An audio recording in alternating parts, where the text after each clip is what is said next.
Hi guys, मैंने आपको history के चैप्टर 2 के बारे में न्यू किंग्स एंड किंगडम्स जो हम लोग का चैप्टर है, मैंने उसके बारे में आपको लेक्चर नंबर 1 वीडियो में आपको बता दिया था। और ये हम लोग के लेक्चर नंबर 2 वीडियो है जो कि अब बहुत अच्छी होने जा रही है। ये वीडियो बहुत अच्छी हो जाएगी। आपको बस ध्यान दे तो आप लोगों को ये सुनना है। तो लेट्स स्टार्ट। अब हम लोगों ने सुल्तान महमूद के बारे में पढ़ा था, जो कि अफ़गानिस्तान के राजा थे, गाज़नी में। अब हम लोग पढ़ेंगे क्लोजर लुक द चोलास के बारे में हम लोग अब अच्छे से पढ़ेंगे। फ्रॉम उरैयूर टू थांजावुर, तो ये बोला जा रहा है कि Uraiyur to Thanjavur. How did the Cholas rise to power. अब पूछा जाए कि चोलास को इतनी पावर आई कहाँ से थी। A minor chiefly family known as the Muttaraiyar, एक माइनर चीफ फैमिली थी जिसका नाम मुट्रैयर था, Muttaraiyar delta. They were subordinate to the Pallavas king of Kanchipuram. ये लोग जो थे वो पल्लवास किंग कांचीपुरम के जो थे वो चालुक्यास के सबऑर्डिनेट थे। Vijayalaya who belong to the ancient chiefly family of Cholas from Uraiyur. और जैसा कि बताया गया कि इसमें जो विजयालया थे वो चोलास के चीफली फैमिली के थे और उरैयूर के थे, जिन्होंने डेल्टा को कैप्चर किया था मुट्रैयर में इन द मिडिल ऑफ, जो कि 9th सेंचुरी के मिडिल में उन्होंने कैप्चर किया था डेल्टा को। He built the town of Thanjavur and a temple for goddess Nishambhasudini there. और फिर वहाँ पे उन्होंने एक टाउन बनाया, बिल्ट द टाउन, और फिर वहाँ थांजावुर जिसका नाम दिया और वहाँ पे एक टेम्पल बनाया गॉडेस निशुम्भसुदिनी का। ये नाम भी इम्पोर्टेंट, आपको याद रखना। निशुम्भसुदिनी there. The successor of Vijayalaya conquered neighboring regions and the kingdom grew in size and power. और फिर इसी कारण जो उनके रीजन था उन्होंने उनको एक्सपेंड किया और इसी तरह उनका पावर बढ़ता गया। Pallavas territories to the south and north were made part of this kingdom. Pallavas के टेरिटरी थे वो जो कि साउथ में थे और जो नॉर्थ में थे, इनके पार्ट के किंगडम को बना दिए गए। और यहाँ मैप 2 में आपको बताया गया the Cholas kingdom, the Cholas kingdom and it's neighbour. ये हम लोग का चोलास का किंगडम है और ये उसके नेबर्स का। तो हम लोग की इंडिया की ये चोलास की हम लोगों की है, इतना चोलास की रूल है।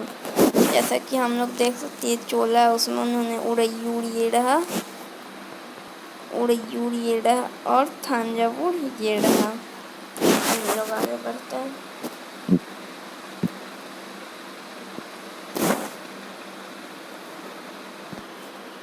अब हम लोग पढ़ेंगे कि Raja consider the most powerful Chola ruler. और जब हम लोगों ने अभी चोलास की मैप देखी थी, उस चोला डायनेस्टी के सबसे ताकतवर जो मोस्ट पावरफुल रूलर कहलाते वो कौन थे। राजा 1 बिकेम किंग इन 985 और वो इस ईयर में वो किंग बने। कौन? तो राजा 1। और वो कौन से डायनेस्टी के थे? वो तो चोला डायनेस्टी के थे। And expand control over most of this area. और इन सब एरियाओं पर उन्होंने बहुत ज़्यादा अपनी रीजन को फैला दिया था। He also reorganize the administration of the empire. और फिर उन्होंने सारे एडमिनिस्ट्रेशन को रीऑर्गेनाइज किया। Raja sons Rajendra 1 continue his policies and even raided the Ganga valley. जो राजा का बेटा था वो था राजेंद्र 1 और उन्होंने अपने पॉलिसी को कंटिन्यू किया और गंगा वैली को रेड किया। Sri Lanka and countries of south east Asia developing a navy for this expedition. अब हम लोग पढ़ेंगे splendid temples and bone structures. The big temple of Thanjavur में एक बहुत बड़ी टेम्पल थी। एंड गंगाई कोंडा चोलापुरम। ये नाम थोड़ा पड़ा है लेकिन आपको ये माइंड में फिट करके रखने होगी। गंगाईका कोंडा चोलापुरम। ये किसके द्वारा, राजराजा के द्वारा और उसके बेटे राजेंद्र के द्वारा बनाया गया था। और आर्किटेक्चरल एंड स्कल्पचरल मार्वल, और यहाँ पे जो मार्बल यूज़ किए थे वो स्कल्पचरल मार्बल थे, आर्किटेक्चरल थे। Cholas temple often become the nuclei of settlement which grew. These were center of craft production, और ये जो थे वो क्राफ्ट प्रोडक्शन के सेंटर थे, केंद्र था।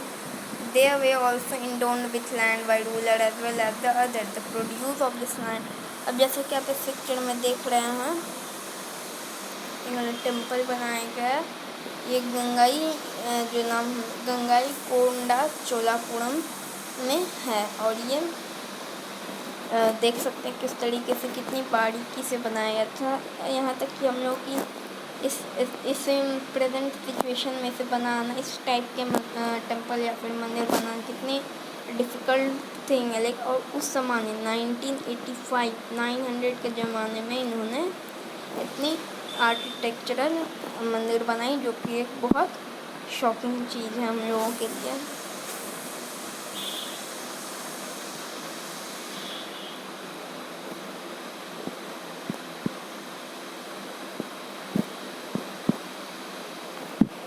और ये कॉपर की मूर्ति है, जैसा कि आप देख सकते हैं ब्रोंज की मूर्ति है। कितनी अच्छे स्कल्पचर्स इसकी बनाई गई है। पिक्चर बहुत अच्छी है, और इसे आप देख सकते हैं कितनी बारीकी से बनाई गई है ये पिक्चर।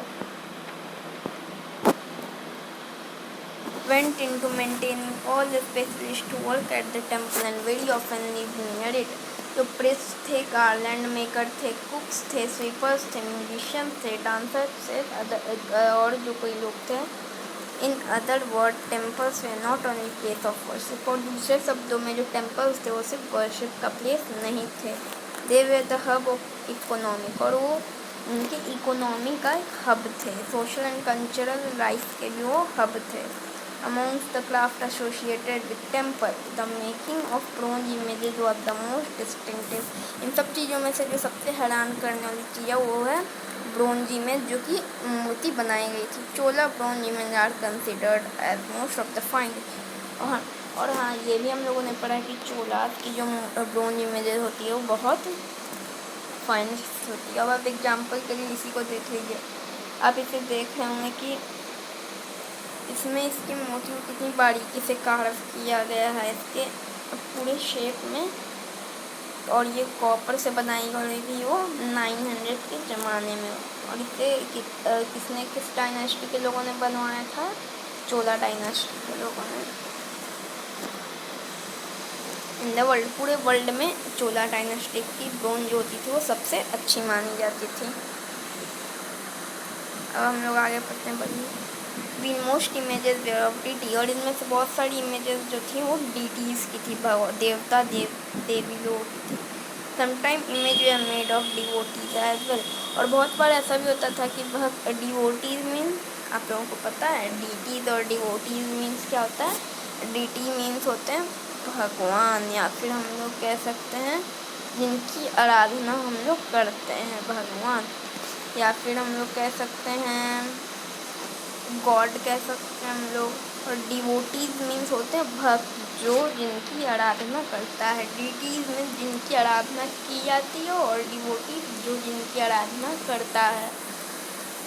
अब हम लोग आगे बढ़ेंगे एग्रीकल्चर और इरिगेशन के तरफ। Many of the achievement of the Cholas way made possible through new development in agriculture, और ये सब जो डेवलपमेंट हुई चोला में किसके चलते हुई, ये सब हुई थी जो एग्रीकल्चर में डेवलपमेंट आया था उसके चलते। लुक एट मैप 2 अगेन, और आपको फिर से मैप 2 में देखना होगा, नोटिस करना होगा रिवर कावेरी को। Branches of into several small channel before emptying into the Bay of Bengal. These channel overflow. These channel are frequently depositing fertile soil on their bank. और ये जो नदियाँ बहती हैं वो, ये जो नदियाँ बहती है वो सैंड बैंक पे अच्छे फर्टाइल सॉइल लाके जमा कर देती है। Water from the channel also provide necessary moisture for agriculture. और ये एग्रीकल्चर के लिए नेसेसरी मॉइस्चर प्रोवाइड करती है, particularly the cultivation of rice. और जो राइस की कल्टीवेशन होती है specially, although agriculture had developed earlier in other part of Tamil Nadu. यहाँ तक ये तमिलनाडु के भी पार्ट में स्टार्ट हुआ था। It was only from the 5th or 6th century that this area was open for large scale cultivation. और ये 5th और 6th सेंचुरी के बीच में ये एरिया लार्ज स्केल कल्टीवेशन के लिए बनाया गया। Forest had to be cleared in some region, land had to be levelled in other area, in the delta region embankment had to be built to prevent flooding and canal had to be constructed too. अब figure 4 में आपको कहने देख रहा है ये चोला brown sculpture. जैसे कि मैंने आप लोगों को बताया कि चोला की ब्रोन स्कल्पचर है, और इसमें बताइए notice how carefully it is decorated. मैंने भी आपको ये चीज़ बताई कि आपको नोटिस करने में कितनी केयरफुल्ली बनाया गया है। To find out how these images were made, आप लोगों को कहा है कि आपको इस इमेजेस के कैसे बनने का तरीका चाहिए, तो इसको आप अपने चैप्टर 6 में देख सकते हैं। टू सी चैप्टर 6 में आप इसे पढ़ सकते हैं, देख सकते हैं। In many cases it was necessary to water crop artificially. A variety of method were use for irrigation, बहुत सारे मेथड जो होते हैं वो इरीगेशन के लिए यूज़ होते थे। इन सम एरिया वेल्स वेयर डग, बहुत एरिया में वेल्स भी डग किए जाते थे, कुआं भी खोदा जाता था। In other places you tank were constructed to collect rain water, और बहुत सारे अलग अलग जगह में जो बड़े बड़े टैंक्स होते थे वो बनाए जाते थे पानी को, रेन वाटर को कलेक्ट करने के लिए। Remember that irrigation water require planning, organising, labour and resources. हमको ये भी याद रखना है कि जो इरीगेशन वर्क होता है उसमें हम लोग को ऑर्गेनाइजिंग लेबर चाहिए होते हैं, रिसोर्सेज चाहिए होती हैं। जैसे आज के ज़माने में हम लोग को रिसोर्सेज में वाटर चाहिए, फिर हम लोग को फर्टिलाइज़र चाहिए, और बहुत सारी जो इक्विपमेंट्स हैं हमें चाहिए उसको पूरी करने के लिए। अब है the administration of the empire के एडमिनिस्ट्रेशन के बारे में हम लोग अब पढ़ेंगे। How the administration of organize settlement of peasant known as ur become prosperous with spread of irrigation agriculture. जो पीजेंट थे, इसको आपको तो मोस्ट इम्पॉर्टेंट आपको याद रखना है। पीजेंट जो थे जिसके बारे में हम लोग इस चैप्टर में पहले भी नाम सुना है, पीजेंट का दूसरा नाम क्या है? उर्ब। पीजेंट इज इक्वल टू उर्ब, याद रखना आप लोगों को। पीजेंट उर्ब एक चीज़ है। बिकम प्रोस्पेरस विद इट, और ये लोग बहुत प्रोस्पेरस हो गए, इरिगेशन के स्प्रेड होते हैं। Agriculture group of such village form larger unit called Nadu, और ये जो थे इतने बड़े बड़े जो ग्रुप के विलेजेस थे, जो उर्ब के ग्रुप के विलेजेस थे, उन्होंने एक लार्जर यूनिट बना और उनको नाडू कहा। अब नाडू वर्ड से तो आप समझ ही रहे होंगे कि नाडू कहाँ से आया है, ये वर्ड आप अच्छे से समझ रहे होंगे। ये वर्ड आया हम लोग का तमिलनाडु से, और ये तमिलनाडु में इसकी सबसे ऑर्गेनाइजेशन बनी थी। Perform several administrative function including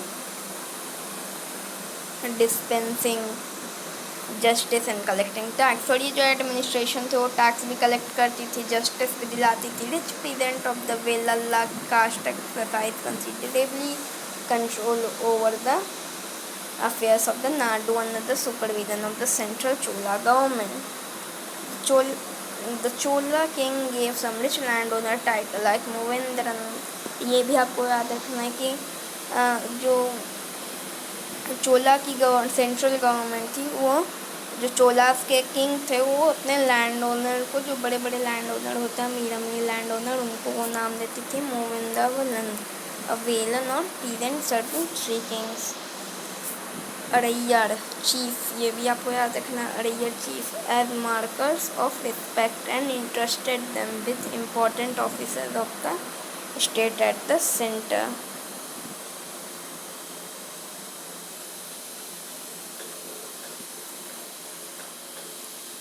हम लोग पढ़ेंगे type of land. Cholas inscription mention several category of land. Vellanvagai land of non Brahmana, जो ब्राह्मण नहीं थे उनके पास भी कई बार लैंड पाए जाते थे, उनके पास भी लैंड होते थे, तो उस लैंड को हम लोग कहते हैं वेलनबागी। Brahmadeya land gifted to Brahmanath, और ये जो ब्रह्मदेया लैंड थे वो किनको, ब्रह्मास को गिफ्ट किए जाते थे। शाला भोग land for the maintenance of school, और जो स्कूल के मेंटेनेंस के लिए लैंड बनाया जाता था उसको क्या कहते थे, Shalabhoga. Devadana Tirunamattukkani land gifted to temples, Palichdanam land donated to Jaina institution. We have seen that Brahmana often receive land grant or Brahmadeya. As a result, a large number of Brahmana settlements emerged in the Kaveri Valley as in the other part of South India. Each Brahmadeya was looked after by an assembly or sabha of prominent, और जो each brahmadeya था वो एक assembly के द्वारा देखा जाता था, प्रोमिनेंट ब्राह्मण लैंड होल्डर्स के द्वारा एफिशिएंटली। हम लोग की चैप्टर में हम लोग को आगे बहुत चीज़ पढ़ना है, जैसा कि आप देख रहे हैं। इसके ये एक वीडियो में इतनी पॉसिबल नहीं है, इसलिए मैं इसे अब अगली वीडियो में आपके लिए बता दूंगा। इसलिए चैप्टर बहुत बड़ी है, बहुत एसेंशियल चैप्टर है, इम्पोर्टेंट चैप्टर है हिस्ट्री की, और ये बहुत बड़ी भी है। इसलिए अब मैं इसकी 2-3 पार्ट्स में आपको करके बताऊंगा ताकि आप इसे अच्छे से समझ पाएँ। That's all for now, thank you. I am किसलड़ा।